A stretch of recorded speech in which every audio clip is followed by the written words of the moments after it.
Good morning. Happy spring. Hi, Karen. Hi, Jean. Look at how beautiful it is today in Paris. We are so excited that the weather is good. We're letting everybody in here real quick. Oh, hey, Cheryl. Those are the ones I see on the top. Those are the ones I see. But Karen's always there. We were just talking about you, Karen, wondering if you were going to be in Paris when I was there. So we're going to try to guilt trip you into it. We're going to team up. We'll get so everybody else on board. Hi, Sarah. Okay, we're getting everybody here. Look at how it is so pretty today.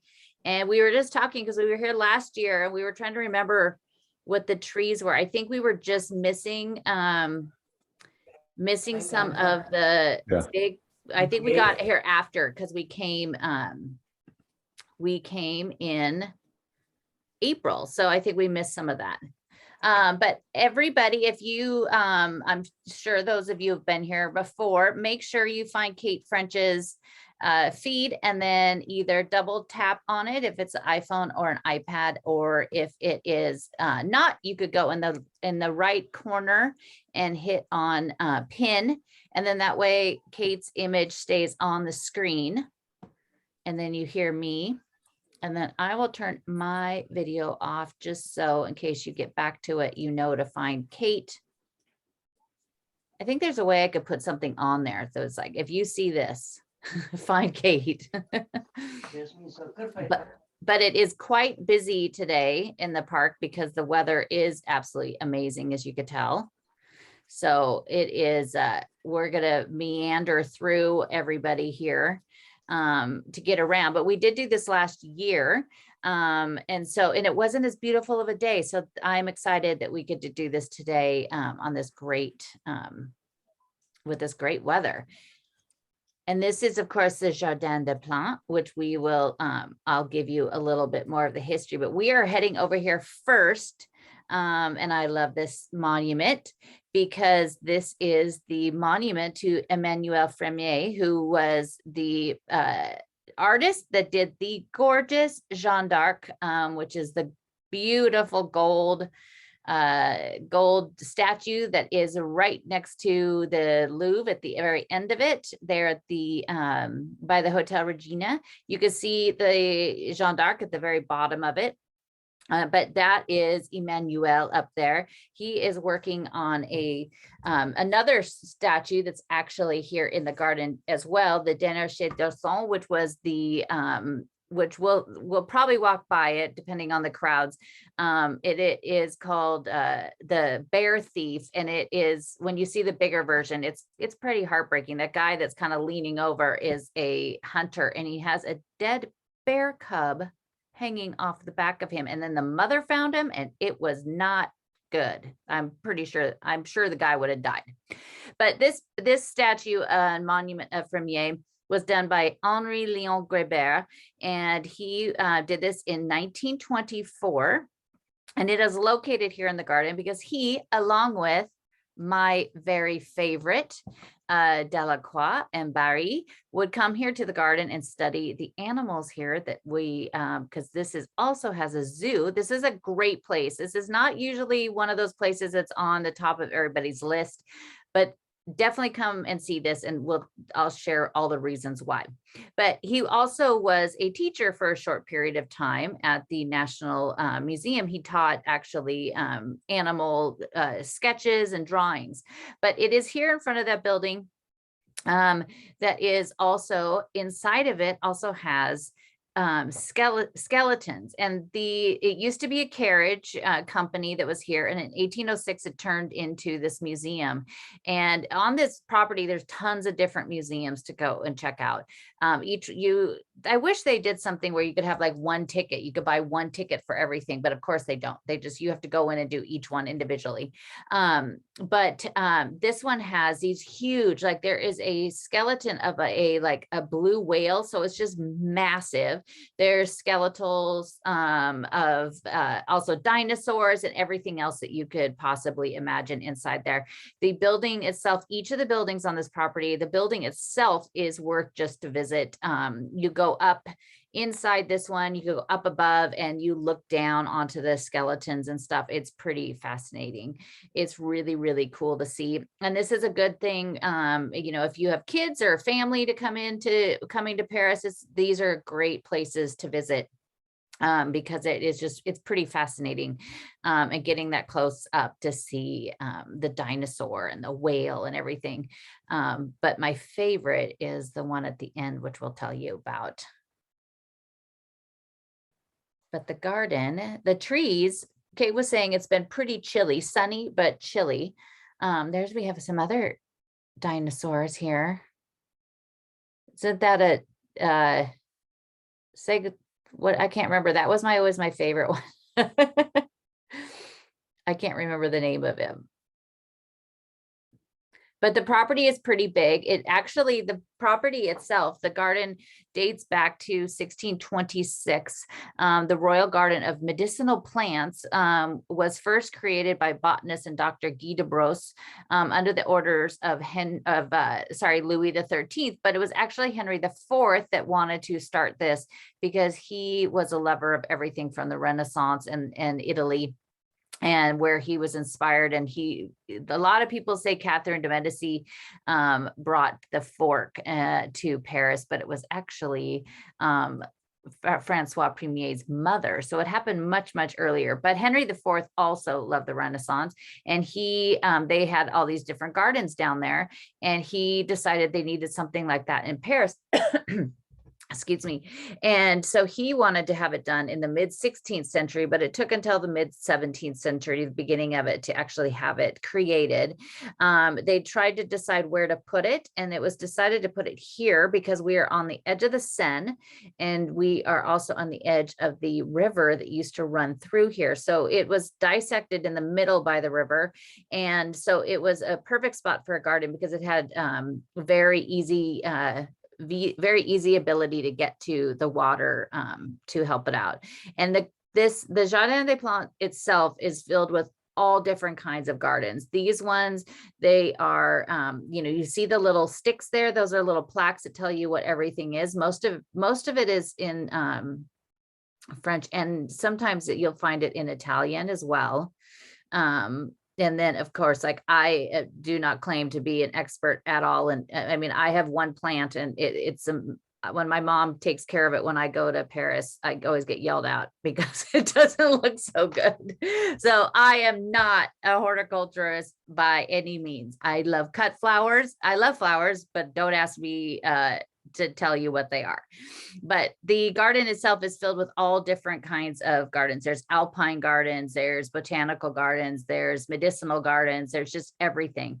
And so just like Napoleon did later on, when he was building up, because Josephine loved flowers and plants, Napoleon used to send his generals and stuff when they were going to Egypt or wherever he was sending them to bring back different examples of plants and everything and flowers. And so they also did this much earlier as well, when they were building this garden. So a lot of the stuff that was in this garden was some of the first time people had ever seen any of this in all of France, was when it had first appeared here. It took a while to get it going, and Cardinal Richelieu, who was the most powerful of all cardinals that would get involved. He really pushed it to spearhead it, to get it moving. Oh, always love the happy daffodils. It's always such the perfect first sight of spring. You always know it's spring is coming. And today, that's why I picked today to go here, because it is the first day of spring, which is so, so exciting. It feels like it's never going to get here. But Cardinal Richelieu really pushed to get this set up. And finally they did. And then, of course, it didn't do so well when later on, when Louis XIV decided to up and move to Versailles, most of the garden kind of just died off and fell into total disrepair. Guy de Labrosse was a gardener that he was the one who really went after, helping create the garden. And then it was his nephew later that ended up going and traveling to the Alps and the south of France and everywhere else to get the plants and the flowers and everything to kind of rebuild the garden after it had died off. Look at that. And I think there's one huge white cherry blossom tree that is, you could see it. It's so big, you could already see it. And it's really cool. Like you can walk underneath it. We'll see how many people are there. And last year, when we did this in April, it was high COVID times, and there was all the beautiful irises and everything, and that matched Kate's lovely mask that she had, but she was like, unfortunately, you can't smell anything because of your mask. So this year she's mask free, and hopefully it smells wonderful. But they change out they change out the flowers just like they do in the Luxembourg, and also the Tuileries. They change out the garden here from time to time. You can see really fantastic tulips in here. Those little guys, are they hyacinth? If I got that right, thanks, Jean. I'm so proud of myself for that one. I actually have a couple of those right out front, and they're still barely poking out. So hopefully I get to see them before I leave. But look at that tree. I mean, this tree is just massive. And I love the fact that they just don't prune it and they just let it go. I mean, it's so cool.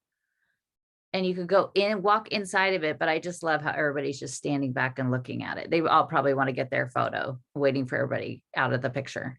But that is just, so cool. And I'm hoping, I have not seen, and I've asked my friend Landon, but my favorite little part that looks behind the Institut de France, which also has the amazing ivy wall that changes every fall. But those 3 trees there that explode in pink blossoms, I don't think the pink blossoms are out yet in Paris. So I'm hoping to God that they wait for me, because I can't wait to see those ones behind Institut de France. I think in all the times I've gone to Paris in the spring, only one time did I time it to be able to see the blossoms, because of course it changes each year. Look at that. And this one is, and I hopefully I don't butcher, it's the Satokura.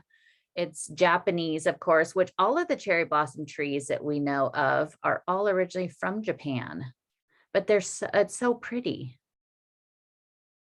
And these they're like non-fruit bearing cherry trees, I believe. Oh, because I haven't seen cherries on this. If it did, I'd just stand there all day and eat them, because I love cherries. But so later on, they decided to help build up, because Jean-Baptiste Colbert, who was the very powerful minister under Louis XIV, he stepped in and brought the garden, and put it under the fold of the royal buildings. And so because he did that, it ended up breathing all the new life back into it and saving it. They replanted everything. The size of the garden expanded a tiny bit, but they refilled it up with all of these fantastic trees and plants. At one point, another gentleman was in charge early on, named Jean Robin. And Jean Robin, you might know, and I will go and see how it's doing. But a few weeks ago, when we walked around Notre Dame, and then we went over behind the Shakespeare Company, and we went to visit the oldest living thing in Paris, the tree, and we all gasped out loud because it looked so sick and sad. Jean Robin, that tree is named after him. And Jean Robin was basically the father of that tree. He ended up having that tree and planted it. And, it's quite old, but it did not look good when we saw it a few weeks ago. So I will go and get some updates on it, and we'll cross our fingers that I think it must be doing better. Because honestly, if something drastic happened, I would have seen it in the French newspapers and on the French news, because it really would be a very big deal if something happened to it. But you have museums over there. There's also schools in this area. We are in the 5th. So we are right on the edge of the Seine. We're kind of past, if you looked across the Seine, we're looking over at the Arsenal, which is at the kind of farther end of Ile Saint Louis. And so that's just kind of gives you an idea of where we are. We are in the 5th, in the Latin Quarter. Look at those trees. So pretty. And it's such a beautiful blue sky day. I hope everybody, do you guys have hopefully some blue sky today, wherever you are on this first day of spring? Oh, look at that. Oh my gosh, Kate, does it smell amazing? It does. It smells. Oh, yeah, really fantastic.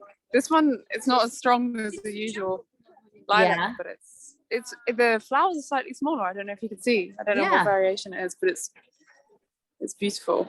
Oh, I could just imagine. Scratch and sniff. Scratch and Are sniff. they hyacinths? These little ones?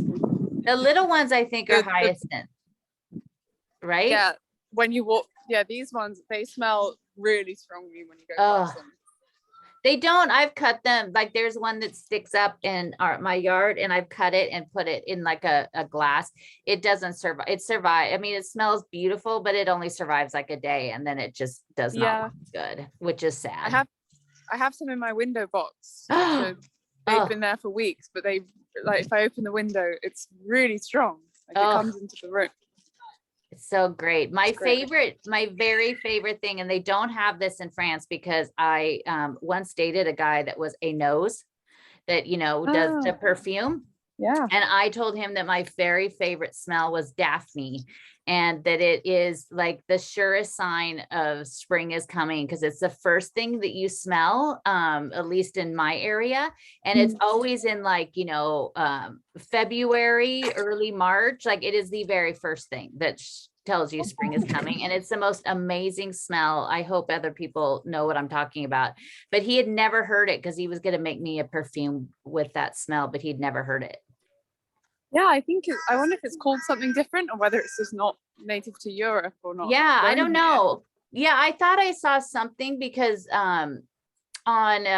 because when I had more time, I was doing the thing on Instagram of like on this day in French history, but in the old calendar. So when Napoleon, in the revolutionary calendar, but during the revolution, they changed the calendar. And so it went to a 10-day work week, and the months were named after basically, what would be happening. It was named after basically nature. And so every single day of the year had it was the day of the dogwood tree, the day of the something. And one day it was something, and it was like Daphne. It was spelled a little bit differently, but it looked kind of like it.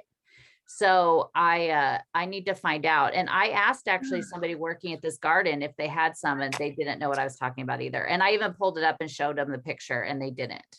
Oh, I have to ask my mum because she's an expert on this sort of thing. Yeah, Karen. Tell us. What's Daphne? Daphne. Oh my gosh, it's just I actually saw somebody down the street. There's somebody down the street from me because I asked my mom, I was like, I need a Daphne bush. And of course, my mother never gets me like the actual one. She gets me some weird variant, and it's for like 4 years. It literally has never had flowers on it. I'm like, can't you just give me the one that's the actual Daphne? But it was my grandpa's favorite smell too. It was his absolutely favorite thing. And you could smell it because like the smell like wafts in the air, and I will be walking and literally stop in my tracks and be like, oh, where is it? Where is it? Like I'm a, hound dog. It's so beautiful. I'll go. There's a honeysuckle up near in my mouth. And it's already in bloom. Odd, honeysuckle and amazing. The wisteria the wisteria always comes out really late, but there's that that restaurant at Ile de la Cité that is just the whole facade is covered with wisteria. I can't wait to go. It has none on it right now. I just saw some photos. Oh, so pretty.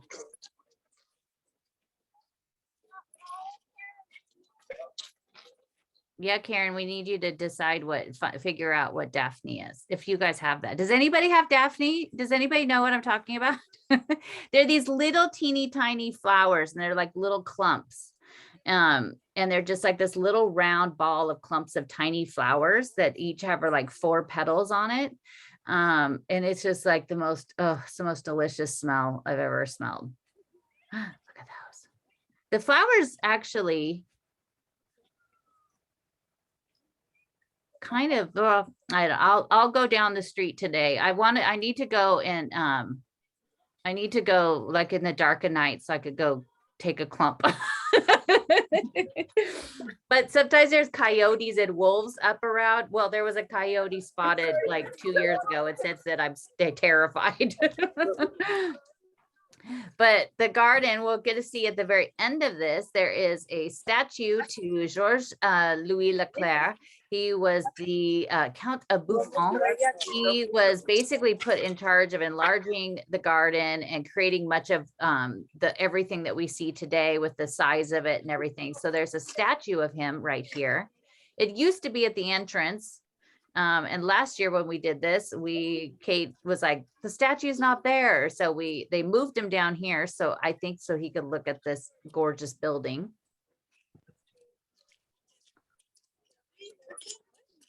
Oh, Gina, good to know. I'll go check that out too. But yeah, the wisteria comes out a little bit later. It's always worth the wait. But we have Buffon right here, who he was basically, look at that, and the poppies, just beautiful. Of course, you can't walk on the grass here like many places. Oh, thanks, Cheryl. Yeah, I think my mother actually went to the Portland nursery to get it for me, and I've already complained about it. Zone 6 to 10, is that must be in the upper part, so like the northwest and stuff.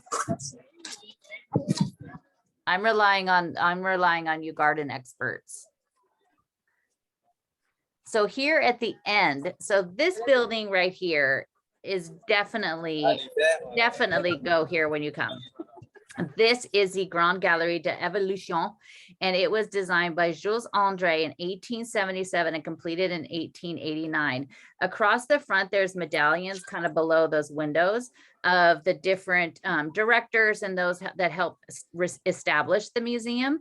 Inside of this museum it's a great place to bring kids, but inside of it is the center of the building is filled with these taxidermy animals, and there's lions and tigers and bears and elephants and giraffes, and it is absolutely phenomenal.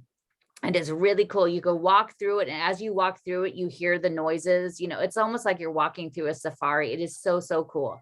But the part of it too is just to go inside to see this museum. And to the right of Kate, when we get over to kind of that where you see the kind of the pavilion where the steps are, up to the right of that in that top right hand corner. So in this right hand corner up there is the secret. It's not really completely secret. It's just not marked. It's kind of hidden away, but it is the coolest staircase. And you know that I love a staircase and I love the wrought iron railings and everything, but this is one of the coolest ones.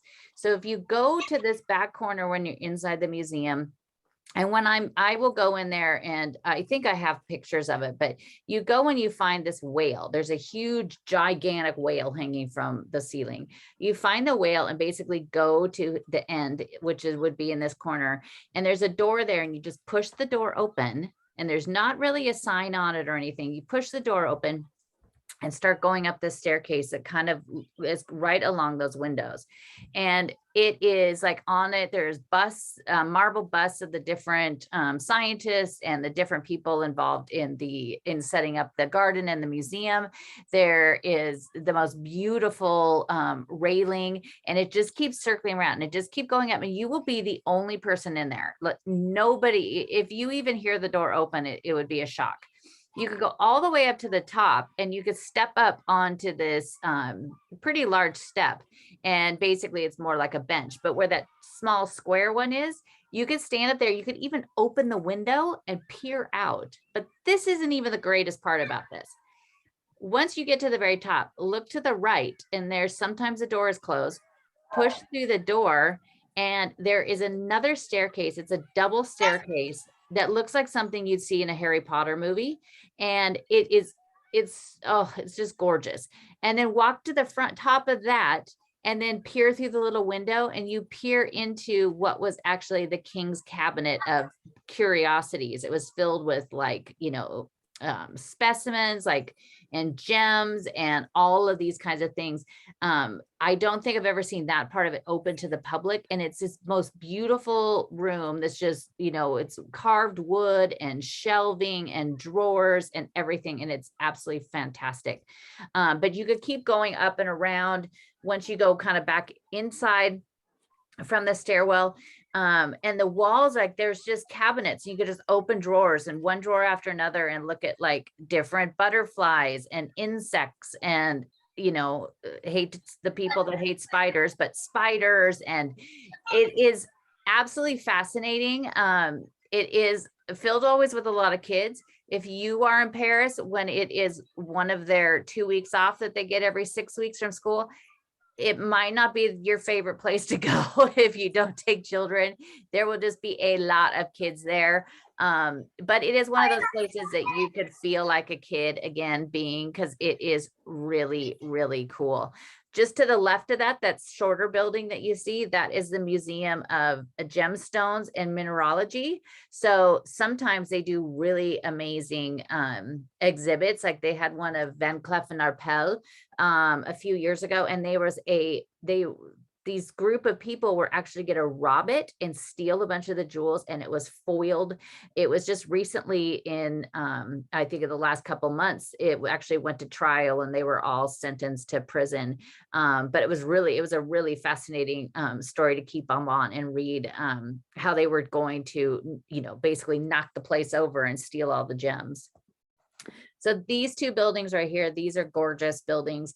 The Sierra de Nouvelle-Calédonie is one of them, is inside one of them. And the other one there on the right is basically, it holds all of the tropical foliage. The tropical one, I've been inside both of these. You have to have a separate ticket to go in each side. And it is actually like, it was kind of ridiculously expensive. It was like 19 or 20 euros just to go into one of the greenhouses.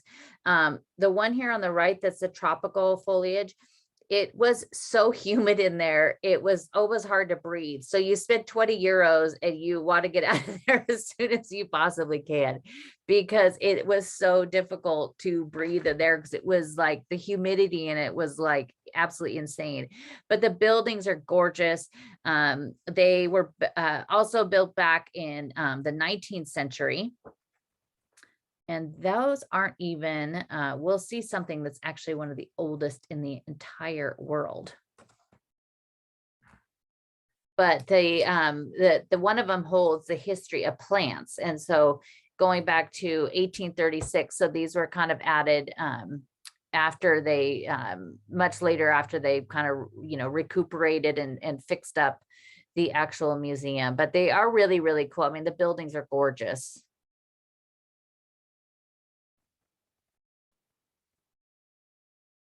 And I think, is this the one? No. This might be, it looks pretty, I think this is the Fremier that he was working on.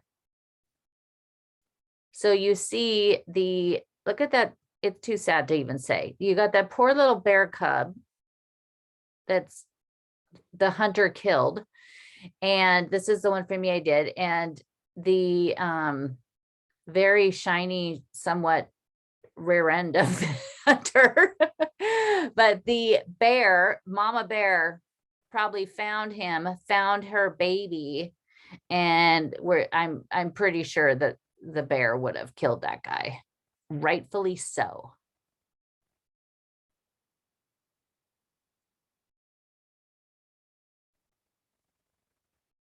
but all of the sculptures in the garden, all of course center around animals. And of course, we have been talking a lot about all of the flowers and the foliage and the beautiful trees, but this is also home to the oldest menagerie, oldest zoo in the world. But we're going to head up here first to the oldest iron structure in the world. Did you even know? Did you even know that you could go to this place here and see two of the oldest things in the world? It's pretty cool. That reminds, those trees, that area right there, that looks like the Northwest. Those trees with that bark. But up here, you go up here, and this is a labyrinth, and the sun is blocking it. But there's this labyrinth that goes around to the top of this little mound that was once a medieval dump. It was covered up in the 16th century, and there was a windmill that was built up here. And then after our wonderful Buffon, who we saw the statue of, when he died, they decided to mark something and leave something in his remembrance. And so it was the Buffon Gloriette. So there you see it. That is the oldest iron structure in the world.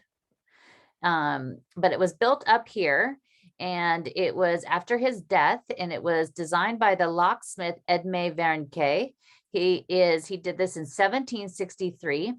Not only is it the oldest iron structure, but it is also made of gold, lead, bronze, and copper, which is pretty cool considering this is a garden based on, all of these amazing plants of the world. And then you have all of this, metal of the world as well. You walk around here around the side and go up to the very top. It predates the Eiffel Tower by 103 years. So when this was originally created and opened, everybody flocked up here at all hours of the day. Some naughty Parisians would come sneak up here at night. And you have all of these shrubs, which sometimes you see kids crossing through, but I always think of shrubs, and that's a lot of time, especially during the day, where you will find those little critters that I shall not mention.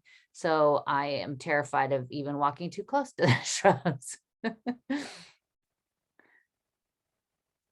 I was like, Kate, are you gonna do it? No. I'm doing it. You are. If we see one of those creatures, I'm gonna completely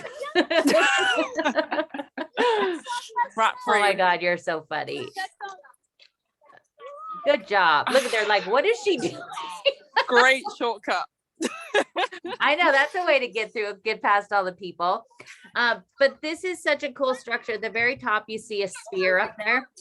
And in that sphere, it used to have a mechanism that could show the movement of the sun during the day.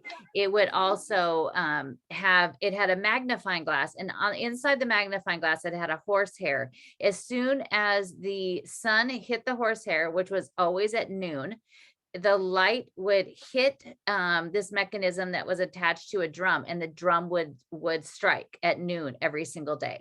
And so people were just, nobody had ever seen anything like this. They were just amazed by it. So everybody would come up here, children, everybody would come up here and just wait every day at noon to see this happen. But it really is a really beautiful structure. And it's pretty cool to know it's like the oldest metal structure in the entire world. But look at how beautiful it is. That lattice up at the top is so pretty. And the view from up here is pretty great too. And you can see, I always want to live in one of those buildings behind it. Could you imagine just every morning looking out the window and looking at that? But you can see all the people. I think there's actually, considering how much nicer it is, sunnier it is today. I think there's actually, last year when we came up here, it was just packed with people and we couldn't even get close to it. But it's pretty neat. The mechanism, the magnifying glass and the drum, of course, is not there anymore. But you can still still see the sphere that's on the top of it. And it's inscribed on it. And it says, translated to English, "I only count the happy hours," which is so beautiful. But around the garden, you could also find rose gardens. You could find a peony garden, which I will check back in April to come spot these peonies. It's a huge garden. You just walk through lanes and lanes of peonies, pink ones, red ones, white ones. And some of them are just like as big as your head. They're just, it's most amazing looking thing. And so I will, it's down kind of on the side that's closer to the river. So I will come back and get an update on how those are looking, because I love peonies. They're so, so beautiful. But also I mentioned about what the oldest thing in Paris, not only is it that metal structure, but also the menagerie, the zoo. The oldest it is was created from the royal menagerie at Versailles. And so they had all these animals here. You could still go in there today. It's really interesting. I think, I'm sure it wasn't the first time, but it was the first time I really remember seeing this giant flock of pink flamingos. And it's not, you know, it's not a, like the American zoos where, you know, there's a lot of concrete and stuff. There's obviously, you know, tigers and things are in cages. But it's more of a natural setting. When you walk through it, it's not, you know, it still fits in with the garden. It's really, really interesting, but that's where Delacroix and Barry and also Fremier would sit for hours sketching and watching the movements of these animals. And that's why it made them so fantastic at what they did. Of course, Delacroix, the new exhibit open at the Musée Delacroix is Delacroix in nature. And so, of course, I cannot wait to go see that. And a little tip on the Delacroix is when you go to the Louvre, within 24 hours, the next day, go that afternoon or go the next day. The Delacroix Museum is very small. It does not take long to do. Take your Louvre ticket and you could go for free. If you go to the Louvre on a Monday, and of course the Louvre and the Delacroix is closed on Tuesday, they'll let you do it on Wednesday. But go pop over in there. You know, even as a member of the Louvre, I could go in there, and every time I go, you know, they're like, "Do you have a ticket?" And I'm like, "No." And I was like, "There's going to be 4 people in there. Just, it'll be fine." So don't worry about, you know, getting a pre-booked ticket or anything. They do close for lunch. Hopefully some of that stuff that was put in place because of COVID, because they didn't used to close for lunch. So hopefully as everything's returning to a bit of normal, they'll stop that. So, but just keep an eye on that for the timing. You have this, lost Kate for a second. You have this great statue up here of a lion, and there's a human foot up there. So it's the remainder of the guy that was getting attacked by the bear. But it is pretty, look at those. So pretty. But has anybody been to this garden yet? Is everybody gonna go? Angela, you should go because it's gonna be close to where you're staying on Ile Saint Louis. You should definitely pop over there and see this. Even just to oh, June, what you need to do is you need to find Kate French's feed, and then you double tap on it on an iPhone or an iPad, or on a computer in the top right hand, hit the little blue bubble and hit pin. So you can see everything she's posting. This is a really fantastic statue. Monument. It is the Fontaine Georges Cuvier, and he is, of course, the street's named after him too. He was also very involved with the garden. He was a self-taught expert on animal anatomy. And he worked, of course, with the garden. This is a really interesting fountain because first you see that crocodile doing something that's physically impossible, but the allegory up the top, she's surrounded. There's an eagle up there. There's a lion.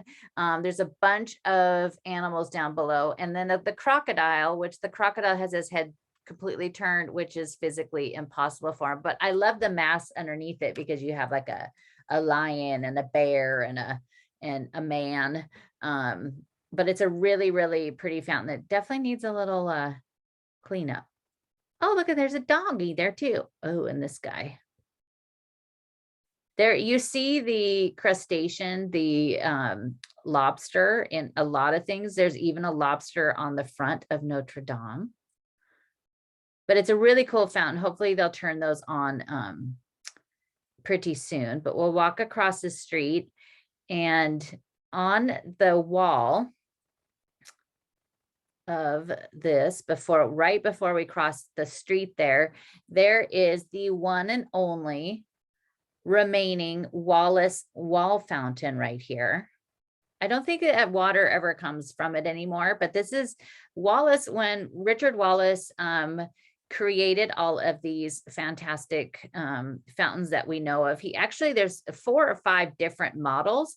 This is the only one left that is mounted on a wall, and it looks actually pretty good. It looks like it got a little cleanup. It is celebrating its 200th birthday this year. I think it's 150th, sorry, 150th this summer. They're going to do something. It's going to be something on the Champs-Élysées and something in September. So I'll keep you updated the more I find out about it.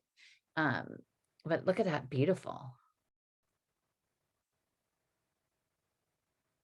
And that's really neat. There's also, of course, everybody knows the Wallace fountain with the 4 caryatides. There's also one which is columns. There's also the small kind of box-shaped tall fountains that you see in a lot of the gardens that you could get water from. So there's quite a few different Wallace fountains. This year, the city has put aside a huge amount of money that is going to go to cleaning up a lot of the fountains and the churches, to finally, after 3 years, to fix part of Saint-Sulpice that somebody lit on fire the month before Notre Dame burned, and some of the fountains. So hopefully that fountain back there maybe gets a little cleanup. We are now on Rue Les Aptides, and it was named after Bernard Germain, who was a musician. He was also friends with Buffon, and he collaborated on a bunch of different books about natural history and museums. So see all of the, like the story of the garden. So great how that's just one of those many, many things about Paris that makes it so great. That the streets, a lot of times, you know, the streets around Saint-Sulpice are named after different people that designed the church. So sometimes it makes sense. Sometimes it doesn't, because you'll have some, like, you know, it's some, I can't even think of anything off the top of my head, but sometimes it doesn't make any sense at all. And here's this great little, oh, I remember we went by this last year and it had a book on Chanel and I was not pleased. Look at those great books. That's a place I should not go. I'm spotting some rare Helmut Newton books that I need to avoid. I know. You and I should never go into that great building. It's exciting. Well, it doesn't look like a lot has happened, but I was kind of really interested to see if it got any better, but it looks like maybe with COVID, everything just stopped. But that is a beautiful building. That's the Hotel Parfort du Petit. And it was a home of a man named Etienne. His father was a dean of medicine, and their family lived here, and it was being turned into a hotel. And that was many years ago. So probably with COVID, everything's kind of just stalled, unfortunately. But I was kind of interested to see how it was going to come along. And now we're on this wonderful street, the Rue de Navarre. And this is one of the oldest streets in Paris. And in this building to the right, the greatest woman in all of history once lived. And there should be a plaque up here dedicated to my very favorite, Rose Valland.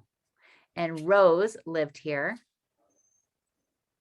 and would come back here and fill her little notebooks up. But I love that. If I knew which building I would, or which apartment, that's where I would want to stay.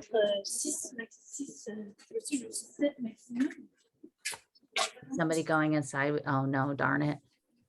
But Rose Valland, if you don't know, if you haven't heard me go on and on about her, she is the most amazing woman. She, during World War II, stayed in the Jeu de Paume. She was an incredibly brilliant woman that just kind of, to her advantage, kind of blended into the background. But she was fluent in multiple languages, including German. And Jacques Chaujar had her stay working there, which she had worked at the Jeu de Paume before the war. She stayed in the Jeu de Paume to keep an eye on what the Germans were doing, because that is what the EIR and Garning used as their depot for the looted art that they were stealing from Jewish families and Jewish galleries. And she was so brilliant that she could remember every single thing that she saw or heard. And she would come home every single night, fill up her journals with all the information, the name of the painting, who painted it, who it was stolen from, what the number on the crate was, what train it was going on, where it was going to be destined to go, all of these things. And that her book ended up getting about more than 60,000 pieces of art returned to their rightful owners after the war. The monuments men used those books to find where the art was. She was also able to tell the Allied forces where they needed to avoid bombing so that they wouldn't destroy the art and everything that was being stolen by those horrible men. They still work to this day trying to the restitution of those works to get back. And unfortunately, because most of those families that it was stolen from, gallery owners had better luck, but just individual families, it's very difficult because you have to, of course, have some sort of proof that it was yours. And it's very difficult for some descendants, because as unfortunately with time, a lot of those families are, have unfortunately passed away. But she did all of that work. There's the Rose Valland database that you could look up all of these things. There are a couple rooms in the Louvre that are dedicated specifically to that art. 1,700 pieces are in the care of the Louvre. And they basically have them there until they could find out who they belong to. Some of them are in the Louvre. Some of them they have sent to other museums around the country. And every few months, I find a story online about a piece of art that is being sent back. Recently, France, it took 13 pieces. Some of them were in the Orsay and the Louvre, and restituted those back to the family. So they're finding, descendants of these things all the time, which is fantastic. But if you are in Paris and you're coming there, I now have a tour that is dedicated to Rose, and also goes into the Louvre, where I'll show you some of that art. Every time I find it in the Louvre, I get excited every time. It's like a little treasure hunt for me. And then to find the story, the Louvre redid their website last spring. And I was in the hospital when they did it. And I had made my mom bring me my laptop, and it literally gave me life to just get the heck out of that place. Because the website has all the M&R work on it, and some of it has the restitution, and it even sometimes has the notes from Rose Valland for some of those pieces of art. And she was incredibly brave. If they knew what she was doing, they would have killed her in a heartbeat, in a second. It was just amazing. So I'm glad you asked, June. Can you tell how much I love her, and I love sharing her story? It'll be my dying wish to make sure that everybody knows who she is, and she's just amazing. They made Monuments Men into a movie that George Clooney did. There's never anything wrong with something George Clooney did, but they took the actual historical fiction, it was actually a real historical book that Robert Edsel did, who's in charge of the Monuments Men Foundation. They took that and kind of Hollywoodized it a little. What's her name? Cate Blanchett played a character loosely based on Rose, but I'm happy that it got the story out and made people interested in digging into it, but I wasn't thrilled that they made her character basically just chasing after Matt Damon and kind of belittled exactly how big of a part she played in the Monuments Men. I love Cate Blanchett. She's an amazing actress. But Rose Valland also had a partner. She was a lesbian. During the war years, she wasn't with anybody. Later on, she met a English woman that was a translator there, and they lived together, lived the rest of their life together. So but she is a absolutely amazing woman. And I only bring that up because, you know, Cate Blanchett's chasing after Matt Damon, which really isn't, you know, who Rose was. But I'm happy that people, when I say the Monuments Men or I tell that story, they all go, oh, the movie. So at least people have context in it, and, you know, hopefully it inspires them to look into some more. But I could talk about her for hours, but this is one of the coolest things in the city that I think it took me 3 or 4 trips before I ever finally made it over here. And it's very close. We are very close to, this is the Latin Quarter still. We're very close to Saint-Germain. We aren't very far from the Boulevard Saint-Michel. This is the Roman amphitheater that was originally created in the 1st century. It was used for over 200 years. It originally would hold 17,000 people here. It would have, you know, plays, and it would even have, you know, where the horrible, you know, animal fights and, you know, bullfights and things like that here. And then it was pretty much somewhat just, you know, kind of destroyed in the 3rd century. In the 5th century, it was rebuilt and recreated. So basically what we see now is from that far back. In 1860, while they were opening up the Rue Monge, they discovered this in the northern corner, and that's when they uncovered it. And the gentleman that saved Notre Dame then came and saved this. So Victor Hugo ended up putting out a outcry to save this, save the history of it, and would write pamphlets and for the newspapers, you know, saying that this needs to be saved. He said that it gives up if you give up the living proof that it was a city of the past will disappear from the future. So it is pretty amazing to come in here and see, and you could see, I mean, everybody just also uses this kind of as their living room, but just, I mean, obviously some of these things have been restored over time, but just look and think about how old this was. And it's the only one that's remaining here in Paris. There is that little one that's not as old, that's up in Montmartre, very close to Kate. But it's pretty cool to come here and see this, and you could kind of get an idea, like the gladiators, the combat. Can you picture Russell Crowe in there? It's literally what I do when I'm there. And the first time I came here, I was going to have this like serene moment, you know, with the Roman age. And there was a bunch of classes and kids and screaming and playing soccer and everything else like that. But it is pretty cool to see it. You know, it's such an old place, but you see it living with the current times. In the 1920s, they used it for the French basketball national championship. I don't think they would let that happen now. I think that people would be pretty upset about that, but it's really cool. You could walk all the way around it. You could walk up. There's these little kind of, what you could imagine as being kind of like a VIP little box. There's not as much flowers, but maybe we'll have some trees later.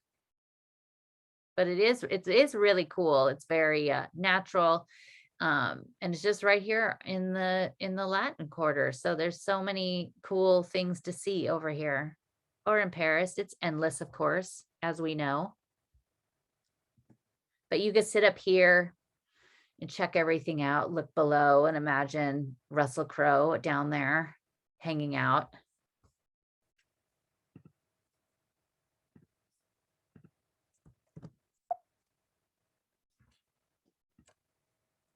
I love it. I'm sure they've used this many times for movies and things like that along the time. But it's pretty cool. And so you're just right out there. If you go out, we came on the kind of one of the side entrances, but there's kind of a main entrance kind of off to the left. There's kind of a big wall there. There's a main entrance. And it's really cool. Like above the entryway, it has this really cool archway that says, you know, the where you're going. That statue was not there before. It's moved over here. It looks like they must have just put it in. It's all nice and clean too. But you could just kind of imagine, like, you know, the very wealthy elite up here with their view over, you know, to watch the plays or the whatever else they were doing. You have all those little boxes there. But it is a beautiful sunny day. It is France turns their clocks back next week. So it is almost 5 p.m. there. So we're a little earlier, but I'm excited that we will have later sunshine. It's always they always have a little more sunshine than we do anyway. But this is, yeah, so you'll have to come and check this out when you guys come to Paris next. Oh, June, you stayed in an apartment right across, from the Grand Mosque. The mosque, it was kind of hard. I kind of was like, do we go out? We'll do that a different day. It's such a beautiful building. I don't think I'd want to record inside just to be respectful, but it is really, really beautiful in there. I will go there and maybe try to make just like some little videos with my phone. It's so pretty in there. And there's that little cafe that you could have that tea, the mint tea. It is way too sweet for me. I'm like, oof, but it's really good. The food is fantastic. It's really neat, but look at how beautiful this is. This has really been cleaned up. This is not this clean in the last 3 or 4 years. So you could tell how clean this is. So that looks gorgeous. And some flowers. Thank you, Karen. We need you to get to work on finding out about our Daphne now. Yeah, that tea is it's so sweet. It's just like all sugar. It's just sugar with like a little bit of mint in it. But thank you guys. And of course, if you want to leave us a little tip, you can. I put the link here in the chat at my PayPal or Venmo, which is Claudine at ClaudineHemingway.com. I also added a thing on my Instagram. If you don't follow me on Instagram, it's Claudine Bleu Blanc Rouge. And I added a little thing in there where you could click on it. It says buy me a glass of wine. So you could leave us a tip there as well. Oh, thanks, Terry. And thank you so much for inviting me to Saint-Chapelle. I know I can't that day, but you are going to absolutely fall in love with it. It's kind of one of those things you almost kind of need to like experience by yourself too, just to take it all in. And then, you know, when you're sitting there crying because it's so beautiful, you don't feel as self-conscious when you're by yourself. But it is, oh, Terry, you're going to have an amazing, amazing time. It's so beautiful. Oh, good. You've been there a few times, but look at this. Great. You walk up here, this great little view, but thank you everybody so much for joining us. And if you want to leave us a tip, we'd appreciate it to keep this going. There won't be a tour next week because I will be in the air at this time. And Kate also has something next Sunday. So I will be back hopefully the first Sunday in April as planned. I do have a few Sundays that I have some tours, so I might have to do the tour an hour or so later. But I will keep you guys all updated a week in advance with any changes that I do. I want to keep it as consistent as possible so you can always count on us on Sunday morning. So, but check us out. You can follow us both on Instagram, KGS French and Claudine Bleu Blanc Rouge. And if you want to send us a tip, we'd appreciate it. And we'll see Kate look how gorgeous Kate looks today in her adorable glasses. She'll pop on, tell us so we could see her. She looks very cute. There she is.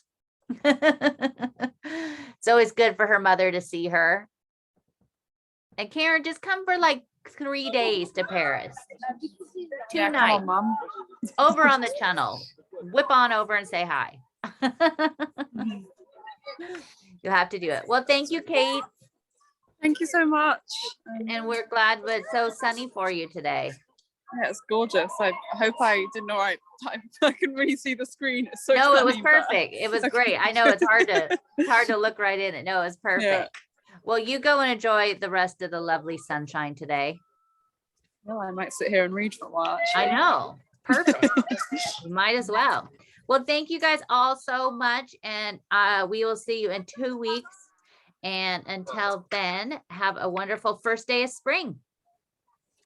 Thank you so much, and see you here. I know. I'll see you soon in person. Thanks, Kate. Thank you all. Thanks, Bye-bye. everyone. Bye. Bye.